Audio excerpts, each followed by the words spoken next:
feels like everyone is now trying to release their own smartphone.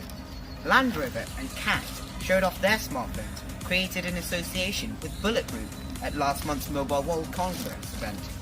KFC released a phone in China last year with the help of Huawei, and Razer released a Razer phone called a smartphone for gamers. And Red, a company known for film cameras that have been used on films like The Martian, have announced a phone that's named after the lightest element in the world, hydrogen. This is it, the Red Hydrogen 1. Its main selling point is its holographic display. Essentially, this means that objects on the screen appear to have depth, so they seem to be coming out of the screen.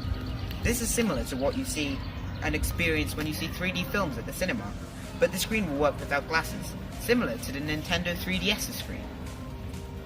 Many people will be pretty skeptical about this, since 3D films and the 3D screen that they are hinting don't really excite anyone anymore. But apparently, Red are very confident, and they say it's a better than 3D screen. And anyone that they show it to apparently gasps, swears, or just grins. They even create a hydrogen network for watching and sharing the holographic content, or 4V content as they call it, which you can make with both the front and back cameras. And they say that the content producing partners will also make content in 4V. Red are using screen technology from a company called Leia on the phone, who have developed diffractive light field backlighting to make the effect work. The tech will go under the screen and will shine light through the screen using a nanostructured light guide plate. Nanostructured means that the components are manufactured to be absolutely tiny, smaller than 100 nanometers in length or width. That's 0.00001 centimeters to produce different 3D images above the screen. So basically the effect is done by light projected above the screen, what they call a custom light field illumination.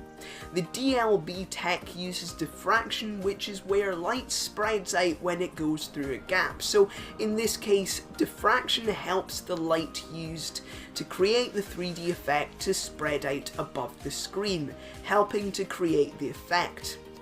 Leia emphasised the fact that this tech is easy to add to a device as it goes under the screen, so it could be used in anything from phones to TVs to tablets and even billboards and car screens.